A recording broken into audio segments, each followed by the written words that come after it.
جو سورت مکمل پڑھی گئی وہ سورہ بنی اسرائیل ہے، اور جو سورت جس کا کچھ حصہ آج تلاوت کیا گیا وہ سورۃ الکہف ہے۔ سورہ بنی اسرائیل، اس کا نزول مکہ میں ہوا، اور اس میں اللہ رب العالمین نے دنیائے انسانیت میں پیش آنے والے واقعات میں سے کہہ لیجئے سب سے عظیم اور سب سے بڑے واقعے کا اللہ نے تذکرہ کیا ہے۔ وہ واقعہ ہے معراج کا واقعہ۔ آپ دیکھیں،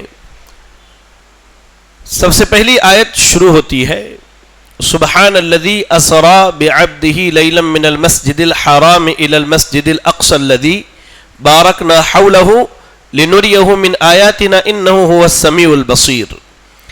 اللہ نے کہا پاک ہے وہ رب، پاک ہے وہ اللہ جس نے راتوں رات اپنے بندے کو چلایا مسجد حرام سے مسجد اقصی تک، جس کے ارد گرد اللہ نے برکت دے رکھی تاکہ دکھائے اپنے بندے کو اللہ تعالیٰ اپنی آیتیں اور نشانیاں، بے شک وہ اللہ سننے والا اور دیکھنے والا ہے۔ میرے بھائی، اسراء اور معراج یہ کہہ لیجئے تاریخ اسلام کا ایک بہت عظیم واقعہ ہے، اور اس کے بارے میں چند بنیادی باتیں بتانا مناسب سمجھتا ہوں۔ سب سے پہلی بات، بعض لوگوں نے اختلاف کیا ہے۔ بعض لوگ کہتے ہیں کہ اللہ کے نبی صلی اللہ علیہ وسلم کو جو معراج کرائی گئی وہ جسمانی طور پر نہیں تھی، روحانی طور پر تھی۔ تو یقین جان لیں اس بات کو آپ کہ اللہ کے نبی صلی اللہ علیہ وسلم کو معراج جسمانی طور پر کرائی گئی ہے، یعنی آپ کو آپ کے جسم کے ساتھ ان تمام مراحل پر لے جایا گیا جس کا واقعہ اسراء اور معراج میں ذکر کیا جاتا ہے۔ اس کے بعد اسراء اور معراج کی تاریخ کیا ہے، کس تاریخ کو ہوئی، کس مہینے میں ہوئی، اس کے بارے میں شدید تر اختلاف ہے، شدید اختلاف ہے۔ تاریخ کی کوئی تحدید نہیں ہے کتاب و سنت کے اندر۔ عام طور سے مسلمانوں نے جو معراج کی رات کی خوشی کا ایجاد کر لیا ہے یہ ان کی اپنی بنائی ہوئی ہے، اس کی کوئی دلیل ہمیں نہیں ملتی ہے۔ تیسری اور اہم بات کہ اس موقع پر در حقیقت اللہ کے نبی صلی اللہ علیہ وسلم کو تسلی دی جا رہی ہے اسراء اور معراج کے ذریعہ۔ اہل مکہ کے مظالم، ان کے شدائد، ان کی تکالیف بہت بڑھ گئی۔ ادھر جو ہے چچا ابو طالب، بیوی سیدہ خدیجہ، یہ سب فوت ہو چکے ہیں۔ سبحان اللہ، یہ سب فوت ہو چکے ہیں۔ لہذا اللہ کے نبی صلی اللہ علیہ وسلم کی تسلی کے لیے بھی اللہ تعالیٰ نے اسراء اور معراج کروایا ہے۔ اسراء اور معراج یہ دو حصوں میں بٹا ہوا ہے میرے بھائی۔ مسجد حرام سے لے کر کے مسجد اقصی تک کو اسراء کہا جاتا ہے، اور مسجد اقصی کے بعد سے لے کر ساتوں آسمان اور جہاں تک اللہ نے چاہا اس سفر کو معراج کہا جاتا ہے۔ مختصراً آپ جان لیں کہ جب اسراء اور معراج کی شروعات ہوئی تو کہاں سے ہوئی؟ اللہ کے نبی صلی اللہ علیہ وسلم مکے میں ام ہانی رضی اللہ تعالی عنہا کے گھر میں سو رہے تھے۔ اتنے میں جبریل علیہ السلام آئے، آپ کو اٹھایا اور لے جا کر کے مسجد حرم میں آپ کو آرام کرنے کے لیے چھوڑ دیا۔ نبی صلی اللہ علیہ وسلم سوئے، آپ کے ایک طرف سیدنا حمزہ رضی اللہ تعالی عنہ تھے اور دوسری طرف سیدنا جعفر رضی اللہ تعالی عنہ، سیدنا علی کے بھائی۔ ان دونوں کے درمیان اللہ کے نبی صلی اللہ علیہ وسلم سو رہے تھے۔ اتنے میں دو تین فرشتے آئے، آپس میں انہوں نے بات کرنا شروع کیا کہ وہ جو درمیان میں سو رہے ہیں وہی محمد صلی اللہ علیہ وسلم ہے۔ کہتے ہیں کہ مجھے وہاں سے اٹھا کے زمزم کے کنویں کے پاس لایا گیا، زمزم کے کنویں کے پاس لایا گیا۔ اس کے بعد ایک سونے کے تشت میں علم، حکمت، دانائی، حلم و بردباری کو لا کے رکھا گیا. نبی صلی اللہ علیہ وسلم کے سینہ مبارک آپ کہتے ہیں ناف تک چاق کر کے چیر کر کے آپ کا دل نکالا گیا. زمزم کے پانی سے صفائی کی گئی اور وہ ساری علم و حکمت کی باتیں آپ کے دل میں ڈال کے کہہ لیجئے دوبارہ آپ کے دل کو آپ کی جگہ پر رکھ دیا گیا. اور نبی صلی اللہ علیہ وسلم کے ساتھ یہ معاملہ شق صدر جس کو کہتے ہیں سینے کے چیرے جانے کا کتنی مرتبہ پیش آیا ہے؟ اس کو معلوم ہے؟ 2. اور کوئی؟ جی اور کوئی؟ 3 مرتبہ پیش آیا ہے. پہلی مرتبہ بچپن میں حلیمہ سعدیہ کے گھر، دوسری مرتبہ جب آپ کو نبی اور رسول بنایا جانے لگا اس وقت، اور تیسری مرتبہ معراج کے موقع پر. کتنی مرتبہ پیش آیا ہے؟ 3 مرتبہ. بارک اللہ فیکم. چلے اس کے بعد کہتے ہیں کہ وہاں سے اب جو ہے معراج کے سفر کی شروعات ہوئی، کہہ لیجئے اسراء کی ابتدا ہوئی. سبحان اللہ. جبریل علیہ السلام ایک جانور کو لے کر کے آئے جس کے بارے میں ہے کہ وہ گھوڑے سے چھوٹا اور کھچر سے بڑا تھا. وہ جانور دیکھنے کے بعد نبی صلی اللہ علیہ وسلم جب اس کے قریب گئے تو وہ شوخی کرنے لگا، بدکنے لگا. تو جبریل علیہ السلام نے کہا کہ تمہارے اوپر آج سے پہلے اس سے بہتر کوئی شخص سوار نہیں ہوا ہے. اتنے میں وہ ٹھنڈا پڑ گیا، اس کے پسینے چھوٹ گئے. سیدنا انس ابن مالک رضی اللہ تعالی عنہ کہتے ہیں جو سواری لائی گئی اس کا نام براق تھا. کیا تھا؟ براق. اور اس پر جس طرح گھوڑے پر زین کس دیا جاتا ہے بیٹھنے کے لیے، ویسے ہی زین کسا ہوا تھا اور اس کے ناک میں رسی پڑی ہوئی تھی. اب یہاں ایک چیز کی وضاحت کر دوں. آپ جب سڑکوں پر گزرتے ہیں تو الگ الگ دیواروں پر آپ کو ایک تصویر ملتی ہے. ایک گھوڑا بنا ہوا ہے، 2 پنکھ ہے اس کے، اور سر کیا ہے؟ عورت کے شکل کی ہے. اللہ ہمارے مسلمانوں کو ہدایت دے بھائی. یہ براق کی شکل لوگوں نے بنا لیا باضابطہ. میں نے دیکھا کئی لوگ اپنے گھروں میں یہ تصویر بھی لگاتے ہیں، جمعرات کے جمعرات پھول بھی چڑھاتے اس کے اوپر، اور لکھا ہوا ہے باضابطہ کہ یہ براق ہے. انا للہ و انا الیہ راجعون. یہ شکل من گھڑت ہے، لوگوں نے خود سے بنا لی ہے. اللہ کے نبی صلی اللہ علیہ وسلم کہتے ہیں کہ براق جو ہے اس کے چلنے کی رفتار ایسی تھی کہ جہاں تک انسان کی نگاہ جائے اس کا پہلا قدم وہاں پڑتا تھا. جبریل علیہ السلام آپ کو لے کر کے چلے یہاں تک کہ بیت المقدس پہنچتے ہیں. کہا اللہ کے نبی صلی اللہ علیہ وسلم نے میں نے اپنی سواری کو وہیں باندھ دیا جہاں انبیاء علیہم السلام اپنی سواری کو باندھا کرتے تھے. پھر کہا کہ میں مسجد بیت المقدس میں داخل ہوا اور میں نے وہاں پر 2 رکعت نماز پڑھی. 2 رکعت نماز پڑھی. سبحان اللہ. اب ذرا یہاں ایک بات بتلاتا چلوں کہ یہاں اس چیز کی وضاحت ہو گئی کہ اگر سفر کی نیت سے کہیں جایا جائے تو بیت المقدس جا سکتے ہیں زیارت کی نیت سے، اور وہاں عبادت کرنا یہ فضیلت کا باعث ہے کیونکہ نبی صلی اللہ علیہ وسلم نے وہاں نماز پڑھی اور بعد میں آپ نے انبیاء کو نماز پڑھائی ہے، یعنی نبیوں کی نماز کی جگہ ہے وہ. سبحان اللہ. اور اللہ تعالی بیت المقدس کو ان ظالموں سے آزاد کرائے. آج آپ دیکھیں اس کی حرمت کو پامال کیا جا رہا ہے. وہاں نمازیوں کو تکلیف دی جا رہی ہے، ان پر ظلم و زیادتی ہو رہی، گولیاں برسائی جا رہی ہے، بمباریاں کی جا. دعا کریں کہ اللہ تعالی اسرائیل اور اس کے حامیوں کو ہلاک و برباد کر دے. اللہ اسرائیل اور اس کے حامیوں کو تباہ و برباد کر دے. اللہ فلسطین اور فلسطین کے مسلمانوں پر اپنا خصوصی رحم فرما دے. آمین. بہرحال اللہ کے نبی صلی اللہ علیہ وسلم نے نماز جانے سے پہلے پڑھائی یا آپ نے معراج سے آنے کے بعد پڑھایا تو اس میں اختلاف ہے. اس میں کیا ہے؟ اختلاف ہے. لیکن جو زیادہ مشہور قول ہے وہ یہ ہے کہ اللہ کے نبی صلی اللہ علیہ وسلم نے معراج پر جانے سے پہلے کیا تھا؟ آپ نے انبیاء کو نماز پڑھائی تھی. اب وہ نماز کیسی تھی، انبیاء کس صورت میں وہاں آئے، یہ ساری چیزیں اللہ کو معلوم ہے. ہم نے صحیح حدیثوں میں پڑھا ہے، ہمیں اس پر ایمان رکھنا ہے. کہتے ہیں اس کے بعد اللہ کے نبی صلی اللہ علیہ وسلم کو لے کر کے سامنے جبریل علیہ السلام مہمان نوازی کے لیے 2 پیالے لے کر کے آئے. ایک پیالے میں شراب اور ایک پیالے میں دودھ لا کے آپ کو دی گئی. تو آپ صلی اللہ علیہ وسلم نے دودھ کو اختیار کیا اور اسے پی لیا تو جبریل علیہ السلام نے کہا کہ آپ نے فطرت کو اختیار کیا ہے. آپ نے کیا ہے؟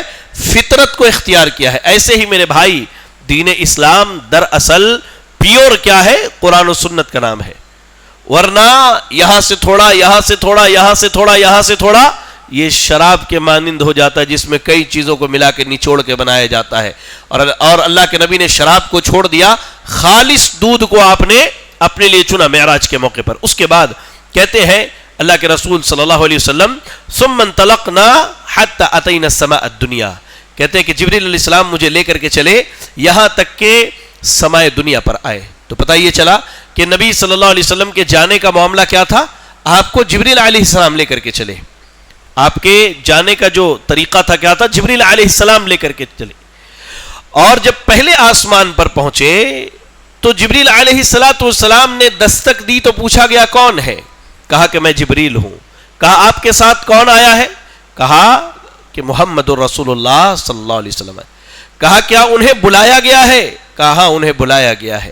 تو فرشتوں نے دروازہ کھولا اور کہا مرحبا بہ ولنعم المجیء جاء، آپ کو خوش آمدید ہے، اور کہا آپ کا آنا مبارک ہو.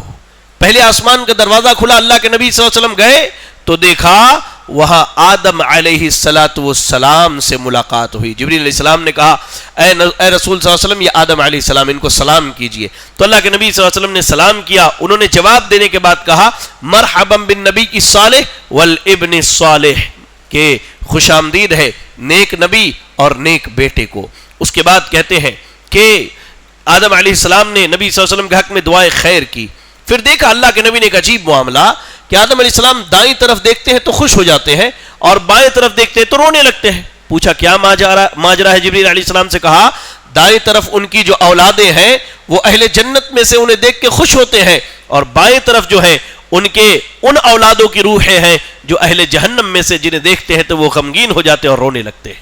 اس کے بعد آگے بڑھے، چلے دوسرے آسمان پر وہی معاملہ، دستک دیا گیا، دروازہ کھلوایا گیا. وہاں پر آپ کی ملاقات یحییٰ علیہ السلام اور عیسیٰ علیہ السلام سے کرائی گئی، جو دونوں آپس میں خالہ زاد بھائی ہیں. عیسیٰ علیہ السلام کی والدہ اور زکریہ علیہ السلام کی والدہ دونوں، معذرت یحییٰ علیہ السلام کی والدہ دونوں کیا ہے؟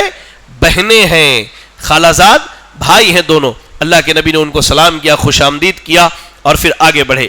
تیسرے آسمان پر چلے، وہاں پر اللہ رب العالمین نے آپ کی ملاقات یوسف علیہ السلام سے کروائی. اللہ کے نبی نے جب ان کو دیکھا تو آپ نے کہا اذا ہوا قد اعطی شطر الحسن، کہا آدھی خوبصورتی اللہ نے ان کو دے کر کے رکھی ہے، اور آدھی خوبصورتی میں پوری دنیا والوں کو اللہ نے بانٹا ہے.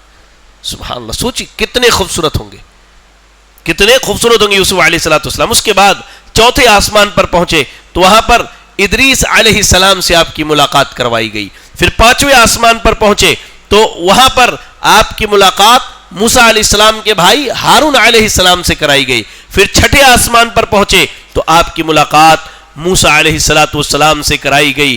جب موسیٰ علیہ السلام سے ملاقات ہوئی تو موسیٰ علیہ السلام نبی سے ملے، اور جیسے اللہ کے نبی گزرے موسیٰ علیہ السلام رونے لگے. تو اللہ کے نبی نے جبریل علیہ السلام سے پوچھا کیوں روتے ہیں؟ تو انہوں نے کہا کہ موسیٰ علیہ السلام نے کہا یا رب هذا الغلام الذي بعثته بعدي يدخل من امته الجنة اکثر وافضل مما يدخل من امتي. کہا اللہ اس نوجوان کو دیکھ رہا ہوں، یہ نوجوان میرے بعد نبی اور رسول بنایا گیا، اور اس نوجوان کی امت میری امت سے کہیں زیادہ جنت میں جائے گی.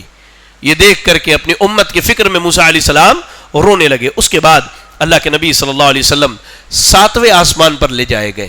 وہاں آپ کی ملاقات ابراہیم علیہ السلام سے ہوتی. آپ نے دیکھا کہ ابراہیم علیہ السلام بیت معمور سے پیٹھ لگا کر کے، ٹیک لگا کے بیٹھے ہیں. یہ بیت معمور کیا ہے؟ ٹھیک خانہ کعبہ کے سینٹر میں. صحابہ کہتے ہیں بعض روایتوں میں کہ اگر بیت معمور آسمان سے گرے تو سیدھا خانہ کعبہ پر گرے گا. خانہ کعبہ کے ٹھیک سدھائی میں اللہ کا ایک گھر ہے جہاں فرشتے عبادت کرتے ہیں. کہا کہ ایک وقت میں 70,000 فرشتے اس میں داخل ہوتے ہیں، لیکن اس میں سے عبادت کر کے نکلنے کے بعد قیامت تک ان کی باری آنے والی نہیں. سوچئے فرشتوں کی تعداد کتنی. اسی لیے اللہ نے قرآن میں کہا وَلَا يَعْلَمُ جُنُودَ رَبِّكَ إِلَّا هُ. اے نبی آپ کے رب کے لشکر کی تعداد تو اللہ ہی جانتا ہے، اللہ ہی کو معلوم ہے فرشتوں کی تعداد کتنی ہے۔ بہرحال اس کے بعد جب بیت معمور سے نکلے، اب آگے کا سفر کرنا ہے، تو پھر دوبارہ نبی صلی اللہ علیہ وسلم کی مہمان نوازی کی گئی۔ اس بار آپ کے سامنے شراب، دودھ اور کہہ لیجئے کہ شہد پیش کیا گیا۔ سبحان اللہ، شراب بھی پیش کیا گیا، دودھ بھی اور شہد بھی۔ اللہ کے نبی صلی اللہ علیہ وسلم نے اس مرتبہ بھی دودھ کو ساری چیزوں پر ترجیح دیا۔ جب آپ نے پی لیا تو جبریل علیہ السلام نے کہا کہ اے نبی، اگر آپ شراب کو ہاتھ لگا دیتے تو آپ کی پوری امت گمراہ ہو جاتی۔ سبحان اللہ، اللہ تعالیٰ نے وہاں بھی نبی صلی اللہ علیہ وسلم کو اس سے محفوظ رکھا۔ اس کے بعد اللہ کے نبی صلی اللہ علیہ وسلم سدرۃ المنتہا پر پہنچے۔ یہ سدرۃ المنتہا کیا ہے؟ سدرۃ المنتہا کہہ لیجئے کہ یہ وہ مقام ہے جہاں سے ہر چیز کا پارٹیشن ہو جاتا ہے، یعنی اللہ کو کوئی بات پہنچانی ہوتی ہے تو اللہ کی جانب سے وہ بات سدرۃ المنتہا تک پہنچائی جاتی، فرشتے یہاں سے لے کر کے جہاں پہنچانا ہے وہاں پہنچا دیتے، اور فرشتوں کو کوئی بات پہنچانی ہوتی تو لا کے سدرۃ المنتہا پر پہنچاتے، یہاں سے اللہ رب العالمین تک پہنچا دی جاتی تھی، اس کے آگے کوئی فرشتہ نہیں جاتا تھا۔ کہا اللہ کے نبی صلی اللہ علیہ وسلم نے کہ جب میں سدرۃ المنتہا کے قریب پہنچا تو میں نے دیکھا کہ سدرۃ المنتہا پر جو پتے ہیں اس درخت کے ہاتھی کے کان کے برابر ہے، اور بڑے بڑے مٹکے کے برابر اس کے پھل ہیں، اور جب اس پر سونے کی تتلیاں چھا جاتی ہیں تو اس کی خوبصورتی اور بڑھ جاتی ہے۔ آپ نے دیکھا کہ اس سدرۃ المنتہا کے پاس 4 نہریں بہ رہی ہیں، 4 نہریں۔ اللہ کے نبی صلی اللہ علیہ وسلم نے پوچھا کہ یہ 2 ظاہری اور 2 پوشیدہ نہریں کیا ہیں؟ تو جبریل علیہ السلام نے کہا اے نبی، 2 باطنی نہریں جنت کی نہریں ہیں، جو پوشیدہ چھپی ہوئی ہیں وہ جنت کی نہریں ہیں، اور جو ظاہری طور پر بہ رہی ہے وہ دریائے فرات اور نیل ہے۔ سبحان اللہ، وہ جنت کے نہروں میں سے ہے۔ اس کے بعد کہتے ہیں کہ اللہ کے نبی صلی اللہ علیہ وسلم نے وہاں پر جبریل علیہ السلام کو ان کی اصلی حالت اور صورت میں دیکھا۔ آپ پڑھیں سورۃ النجم کی تلاوت کریں، آیت نمبر 13 سے لے کر 18 تک پڑھیں۔ اللہ نے کیا کہا؟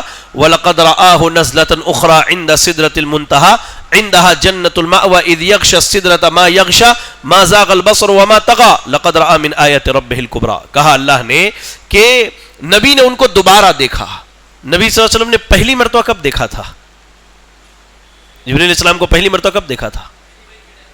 پہلی وحی کے وقت، جب پہلی وحی کا نزول ہوا تھا تو اللہ کے نبی صلی اللہ علیہ وسلم راستے سے گزر رہے تھے، تو آپ نے دیکھا کہ زمین اور آسمان کے درمیان کرسی لگائے جبریل علیہ السلام بیٹھے ہیں، اور ان کے 2 بازو ہیں، اور دونوں بازو میں 600 پر ہیں۔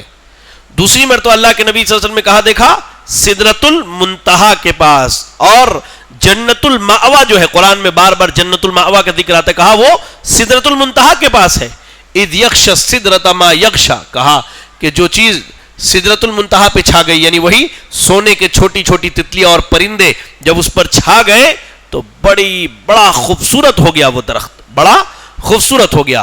عبداللہ ابن مسعود رضی اللہ تعالیٰ عنہ کہتے ہیں وَلَقَدْ رَآهُ نَزْلَةً أُخْرَى سے مراد جبریل علیہ السلام کا دیکھنا ہے، نہ کہ اللہ رب العالمین کا۔ ایسے ہی ام المومنین عائشہ صدیقہ رضی اللہ تعالیٰ عنہ نے یہی تفسیر بیان کی ہے کہ نبی صلی اللہ علیہ وسلم نے وہاں جبریل امین کو دیکھا۔ جو لوگ یہ آیت پیش کرتے ثم دنا فتدلى فكان قاب قوسين او ادنى، پھر نزدیک ہوا اور اتر آیا، پس وہ 2 کمانوں کے بقدر فاصلہ، یعنی تیر کے جو کمان ہوتے نا 2 کمان کے برابر فاصلہ تھا۔ تو کہا بعض لوگوں نے کہ اس سے مراد اللہ ہے، نعوذ باللہ من ذلک، اس سے مراد جبریل علیہ السلام ہے کہ جبریل علیہ السلام نبی کے بالکل قریب آ گئے اور آپ نے ان کو ان کے اصلی حالت، شکل و صورت میں دیکھا۔ اس کے بعد یہاں سے نبی صلی اللہ علیہ وسلم کو جنت کی سیر کرائی گئی۔ میرے بھائی، جنت کی سیر کرائی گئی، آپ جنت میں داخل ہوئے اور آپ صلی اللہ علیہ وسلم نے جنت میں ایک بہتا ہوا نہر دیکھا۔ تو پوچھا جبریل علیہ السلام سے یہ کیا ہے نہر؟ کہا یہ نہر کوثر ہے۔ آج تک حوض کوثر سنتے تھے، یہ نہر کوثر کیا ہے بھائی؟ حوض کوثر یہ جنت کے باہر ہے، یہاں لوگ جائیں گے، بدعتیوں کو روک دیا جائے گا، جو سنت پر عمل کرنے والے ان کو پانی پلایا جائے گا، اس کے بعد وہ کبھی پیاسے نہ ہوں گے قیامت کے میدان محشر میں. اور نہر کوثر یہ جنت کی ایک نہر ہے جس کے بارے میں ہے صحیح حدیث کے الفاظ ہیں کہ جب جنتیوں کو اپنے گھر کے نیچے سے نہر لے جانے کی ضرورت ہوگی تو اسی نہر کوثر سے پرنالے کاٹ کے لائیں گے اور جو ان کے گھر کے نیچے سے بہتے ہوئے جائیں گے. یہ نہر کوثر جنت کے اندر ہے اور حوض کوثر کہاں ہے؟ جنت کے باہر ہے. چلیں بات یہ سمجھ میں آ گئی نا. اس کے بعد اللہ کے نبی صلی اللہ علیہ وسلم کو اتنی اونچائی تک لے جایا گیا کہ آپ نے قلم چلنے کی آواز سنی. قلم کیا چل رہا تھا؟ فرشتے اللہ کے حکم سے مخلوقات کے امور و معاملات کو جو لکھا کرتے تھے تو نبی کو اتنا اونچا لے جایا گیا کہ آپ صلی اللہ علیہ وسلم نے وہاں پر قلم چلنے کی آواز سنی. اس کے بعد اللہ رب العالمین نے نبی صلی اللہ علیہ وسلم کو کہہ لیجئے کہ اپنے قریب بلایا. کہا اللہ نے کہا اللہ کے نبی صلی اللہ علیہ وسلم نے فَأَوْحَى اللَّهُ عَزَّ وَجَلَّ إِلَيَّ مَا أَوْحَى وَفَرَضَ عَلَيَّ 50 صَلَاةً فِي كُلِّ يَوْمٍ وَلَيْلَةٍ. کہا کہ اللہ نے مجھے اپنے قریب بلایا اور بلانے کے بعد جو بھی وحی کرنی تھی اللہ نے وحی کی. اس میں سے نبی صلی اللہ علیہ وسلم نے 3 باتوں کا بیان کیا کہ معراج میں اللہ کے نبی صلی اللہ علیہ وسلم کو سب سے پہلے 50 وقت کی نمازیں دی گئی, پھر اس کو کم کر کے 5 وقت کی گئی, اور ایسے ہی سورہ بقرہ کی آخری 2 آیتیں دی گئی, اور تیسری چیز یہ وعدہ دیا گیا کہ آپ کی امت میں اگر آدمی شرک کیے بنا مرے تو انشاءاللہ وہ جنت کے اندر داخل ہوگا. چلے یہ 3 باتیں ہو گئی. اس کے بعد نبی صلی اللہ علیہ وسلم کو واپس مکے میں لا کر کے چھوڑ دیا گیا. صبح ہوئی, اللہ کے نبی صلی اللہ علیہ وسلم کھڑے ہوئے اور لوگوں کے سامنے بیان کرنا شروع کیا تو مکے کے لوگ مذاق اڑانے لگے. کیوں؟ مکے سے فلسطین کی مسافت 40 رات کی تھی. نبی نے کہا رات کے ایک حصے میں گیا, وہاں سے وہاں اور گھوم کے آیا. لوگ مذاق اڑانے لگے. تو بعض لوگوں نے امتحان کے لیے نبی صلی اللہ علیہ وسلم سے پوچھ لیا کہ بیت المقدس کیسا ہے. تو اللہ تعالیٰ نے بیت المقدس کا مکمل ڈھانچہ آپ کے سامنے رکھا اور آپ نے دروازے, کھڑکیاں, ساری چیزوں کی نشاندہی کر دی, ساری چیزوں کو بتا دیا. حتیٰ کہ آپ نے یہ بھی بتایا کہ ابھی کچھ دنوں کے بعد مکے میں ایک قافلہ پہنچنے والا ہے جو ابھی فلاں جگہ میں نے اس کو دیکھا ہے. آپ نے یہ بھی بتلایا, اور ٹھیک اتنے دنوں کے بعد وہ قافلہ مکے کے اندر پہنچا. اس کے بعد مکہ کے لوگوں نے ابو بکر صدیق رضی اللہ تعالیٰ عنہ سے نبی کا مذاق اڑانے کے لیے ان کے پاس گئے اور جا کر کے کہا کہ ابو بکر یہ بتاؤ, کوئی آدمی یہ کہے کہ آج رات میں یہاں سے فلسطین گیا, وہاں سے 7 آسمان کے چکر لگائے اور گھوم کر کے آیا, تمہاری کیا رائے ہے؟ تو کہا کہ کیوں, کیا ہوا؟ کہا کہ تمہارا جو ساتھی ہے, تمہارے جو نبی ہے وہ یہ کہہ رہے ہیں. تو جبریل ابو بکر صدیق رضی اللہ تعالی عنہ نے کہا کہ بھائی اگر انہوں نے کہا ہے تب تو میرا اس پر ایمان ہے اور میں اس کی تصدیق کرتا ہوں. یہ ایمان تھا دراصل ابو بکر صدیق کا, اور ایمان والوں کا ایمان ایسا ہی ہونا چاہیے. اگر کوئی بات کتاب و سنت کی آ گئی, گرچہ ہمیں سمجھ میں نہ آئے, آمنا و صدقنا کے تحت اس پر ایمان لانا چاہیے اور اس کی تصدیق کرنی چاہیے. اس کے بعد سورۃ الاسراء میں ایک اہم چیز یہ بتائی گئی کہ میرے بھائی ہر انسان کے عمل کی ریکارڈنگ ہو رہی ہے. ہم جو بھی عمل کر رہے ہیں یہ ساری چیزیں ایک جگہ لکھی جا رہی ہیں, جمع کی جا رہی ہے. قرآن مجید آپ سورۃ الاسراء پڑھیے, آیت نمبر 13 اور 14 کی تلاوت کیجیے. اللہ نے کیا کہا؟ وَكُلُّ إِنسَانٍ أَلْزَمْنَاهُ طَائِرُهُ فِي عُنُقِهِ وَنُخْرِجُ لَهُ يَوْمَ الْقِيَامَةِ كِتَابًا يَلْقَاهُ مَنشُورًا. کہا کہ اللہ نے ہر بندے کے گلے میں ایک کہہ لیجئے کہ اس کے نامہ اعمال کو چمٹا کے رکھا ہے اللہ تعالیٰ نے. قیامت کے دن وہ کتاب لا کے اس کے سامنے ڈال دیا جائے گا اور کہا جائے گا اقرا کتابک کفا بنفسک اليوم علیک حسیبا, پڑھو اپنے نامہ اعمال کو اور تم آج اپنا حساب لینے کے لیے کافی ہو. سبحان اللہ. تو یاد رکھیں میرے بھائی, اللہ نے کہا کرامن کاتبین یعلمون ما تفعلون. اللہ نے 2 معزز فرشتوں کو مقرر کیا ہے. ہماری ہر اچھائی چاہے ہم دل کے اجالے میں کریں رات کی تاریکی میں کریں, اور ہر برائی چاہے ہم دن کے اجالے میں کریں رات کی تاریکی میں کریں, مجلس میں کریں, تنہائی میں کریں, کوئی دیکھے نہ دیکھے, یہ فرشتے اللہ کے حکم سے لکھ رہے ہیں اور یہ ساری باتیں اللہ رب العالمین کے ہاں جمع کی جا رہی ہیں. اس کے بعد سورۃ الاسراء کی آیات میں میرے بھائی ایک اہم پیغام دیا گیا, وہ ہے ماں باپ کے ساتھ حسن سلوک کا. آیت نمبر 23 اور 24 پڑھیے آپ, 23 اور 24. اللہ نے کیا کہا؟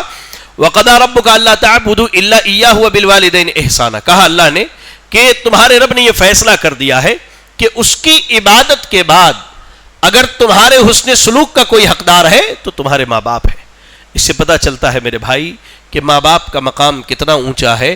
اللہ نے اپنی عبادت کے بعد سیدھے ماں باپ کے ساتھ بھلائی کرنے کا حکم دیا. اس کے بعد کہا اما یبلغن عندک الکبر احدہما او کلاہما، اگر بڑھاپے کے عالم میں تم اپنے ماں باپ کو پاتے ہو یا دونوں میں سے کسی ایک کو، فلا تقل لہما اف ولا تنہرہما وقل لہما قولا کریما، ماں باپ کو جھڑکو نہیں، ڈانٹو نہیں، برا بھلا نہ کہو. آج ہمارے یہاں سبحان اللہ اگر باپ نے کوئی ایسی بات کہہ دی جو ہماری طبیعت کے خلاف ہے تو ہم باپ سے لڑنے پر آمادہ ہو جاتے ہیں. ماں کو لوگ کہہ لیجئے کہ کھیت کی مولی سمجھتے ہیں میرے بھائی، کھیت کی مولی اور گاجر سے بھی بدتر سمجھتے ہیں. جبکہ اللہ کہہ رہا ہے کہ جب تم ان کو پاؤ بڑھاپے کے عالم میں تو انہیں اف تک نہ کہو، جھڑکو نہیں. وَقُلْ لَهُمَا قَوْلًا كَرِيمًا، بات کرو تو شرافت سے اور اچھے انداز میں. وَاخْفِضْ لَهُمَا جَنَاحَ الذُّلِّ مِنَ الرَّحْمَةِ، اپنے رحمت کے بازوؤں کو ان کے لیے پھیلا دو، رحمت کے بازو اپنے ماں باپ کے لیے پھیلا دو. اس کے بعد کہا وَقُلْ رَبِّ ارْحَمْهُمَا كَمَا رَبَّيَانِي صَغِيرًا، اور اتنا ہی نہیں بلکہ ان کے حق میں دعا بھی کرو، اے اللہ تو ان پر ویسے ہی رحم فرما جیسے ان لوگوں نے بچپن میں میری پرورش اور میری تربیت کی ہے. ماں باپ بڑی مشقت بڑی محنت سے اپنے اولاد کی پرورش کرتے ہیں، تو اللہ رب العالمین نے ماں باپ کے حقوق کی ادائیگی کا حکم دیا ہے میرے بھائی. اس کے بعد اللہ تعالیٰ نے زمین پر اکڑ کے چلنے سے منع کیا، اللہ نے تکبر سے روکا. اللہ نے کہا وَلَا تَقْفُ مَا لَيْسَ لَكَ بِهِ عِلْمٌ ان السمع والبصر والفؤاد كل اولئك كان عنه مسؤولا، جس چیز کے بارے میں علم نہیں ہے اس چیز کے بارے میں بیان بازی کرنے کی ضرورت نہیں. اللہ نے کہا جس چیز کے بارے میں علم نہیں اس چیز کے بارے میں بحث کرنے کی ضرورت نہیں ہے، اس لیے کہ اللہ تعالیٰ کے ہاں یہ کان، یہ آنکھ اور یہ دل، ان سب سے سوال کیا جائے گا. اس کے بعد اللہ نے کہا وَلَا تَمْشِ فِي الْأَرْضِ مَرْحًا إِنَّكَ لَن تَخْرِقَ الْأَرْضَ وَلَن تَبْلُغَ الْجِبَالَ طُولًا، کہا کہ تم زمین پر اکڑ کے نہ چلو، اس لیے کہ تم زمین کو چیر نہیں سکتے اور نہ ہی پہاڑ کی بلندی کو پہنچ سکتے ہو. یاد رکھو ہر گناہ کو اللہ تعالیٰ ناپسند کرتا ہے. اس لیے میرے بھائیوں یاد رکھیں کہ زمین پر اکڑ کے چلنا یہ ایک بہت بڑا جرم ہے. اس کے بعد چلتے ہیں، شروعات ہوئی سورۃ الکہف کی. سورۃ الکہف قرآن مجید کی ان سورتوں میں سے ہے جو عموماً ہماری زندگی کا ایک حصہ بنے ہوا ہے، جیسے خاص کر کے سورۃ الفاتحہ، آیت الکرسی، سورہ بقرہ کے آخری کی 2 آیتیں، سورۃ الملک، سورہ آل عمران کی کچھ آیتیں، یہ ہماری زندگی کا جیسے حصہ ہے ویسے ہی سورۃ الکہف بھی ہماری زندگی کا ایک بڑا حصہ ہے میرے بھائی. سورۃ الکہف، اس سورت کا نزول مکے میں ہوا. اس سورت کا نزول کہاں ہوا؟ مکے میں ہوا. یہ سورت مکے میں نازل ہوئی. اور اس سورت کے متعلق سب سے بنیادی بات یہ جان لے کہ مکے کے لوگوں کے ظلم و زیادتی سے جب مسلمان تنگ آ گئے تو انہوں نے حبشہ ہجرت کرنے کا ارادہ کیا، لیکن بار بار ذہن میں ایک سوال پیدا ہو رہا تھا کہ وہاں جائیں گے تو حالات کیا ہوں گے.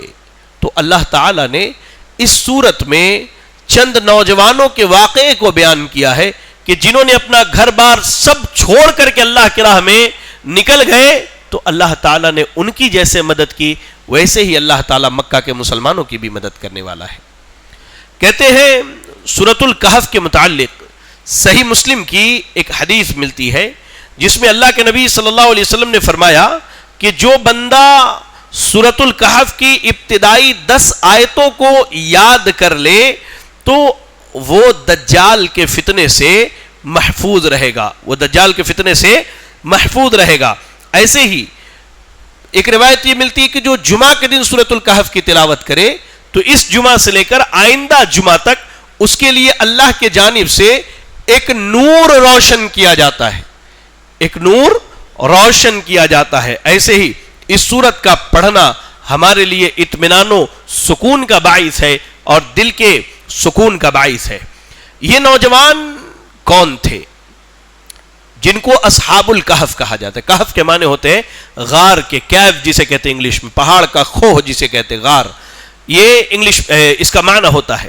اصحاب الکہف یعنی غار والے. ان غار والوں کا واقعہ کیا تھا؟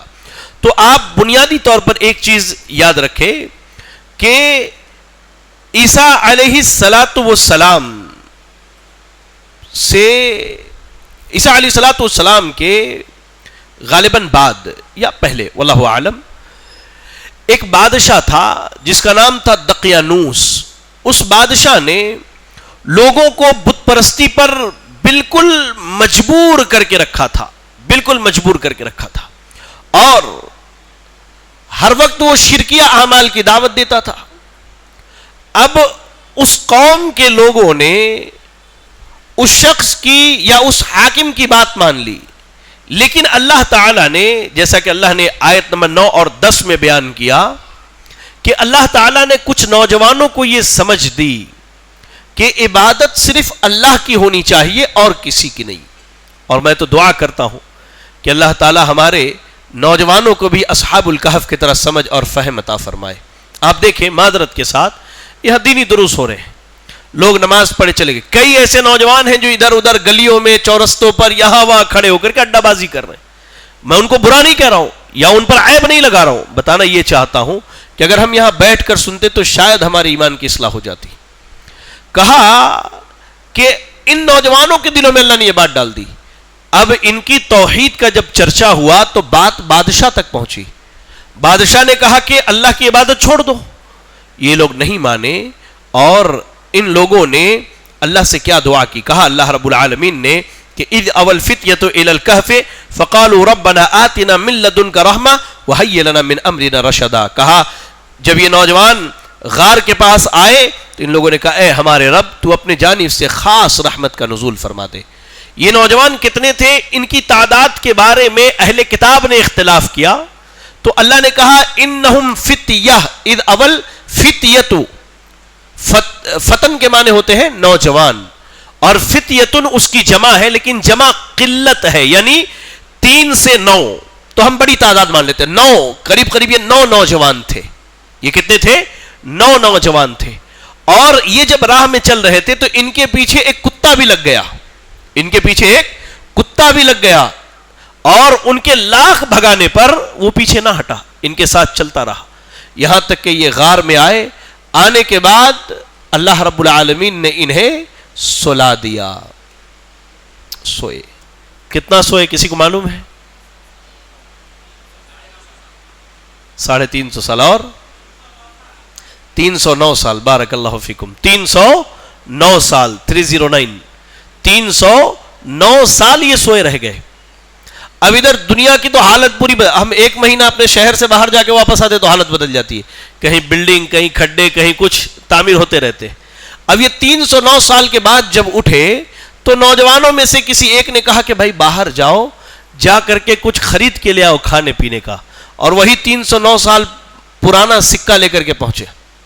نوجوان ہوٹل پر پہنچا, باہر نکلتے اس کی حالت بگڑ گئی کہ پورا ماحول بدل گیا. ایک پہر کیا ہم سو, وہ یہ سمجھ رہے تھے کہ ظہر میں سوئے اور عصر میں اٹھ گئے, ایک پہر کیا سوئے, پورا ماحول بدل گیا. پریشان بیچارہ کسی طرح چھپتے چھپاتے ہوٹل پر پہنچا اور ہوٹل والے کو پیسہ دیا. تو اب وہ پیسہ لے کر کے پریشان ہے.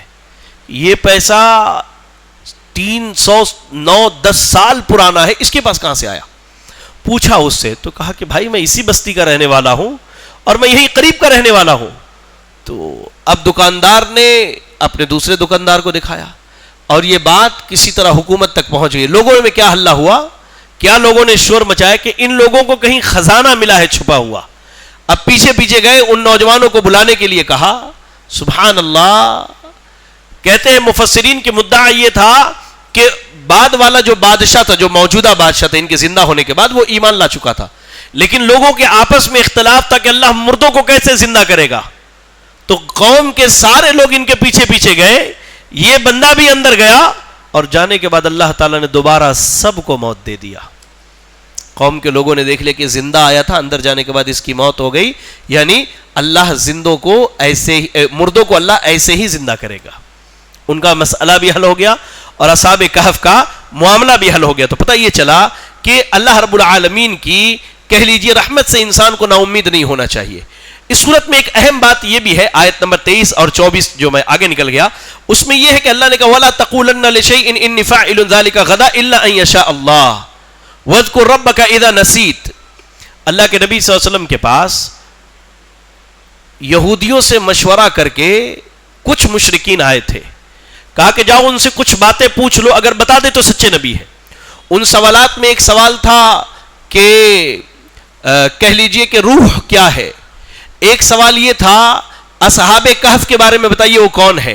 اور ایک سوال یہ تھا کہ جنت میں کہہ لیجئے کہ لوگوں کا سب سے پہلا کھانا کیا ہوگا. یہ 3 سوال لے کر کے آئے. تو اللہ کے نبی نے کہا ٹھیک ہے میں تمہیں بتا دوں گا. اور آپ نے انشاءاللہ نہیں کہا, بھول گئے, شیطان نے بھلا دیا. کہتے ہیں اللہ رب العالمین نے کہا وَلَا تَقُولَنَّ لِشَيْءٍ إِنِّي فَاعِلٌ ذَلِكَ غَدًا. کسی چیز کے بارے میں یہ نہیں کہو کہ میں کل کروں گا, کہو انشاءاللہ میں کل کروں گا.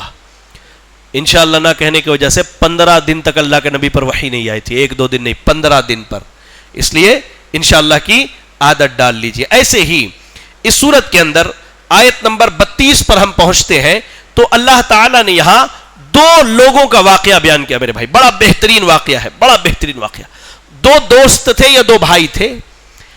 ایک غریب تھا, جو غریب تھا وہ مسلمان تھا, اور دوسرا بڑا مالدار تھا اور یہ کافر و مشرک تھا. دونوں کی دوستی بڑی اچھی تھی. تو جو کافر و مشرک تھا اس کے پاس 2 باغ تھے اور باغ کے بیچ سے نہر بہتا تھا.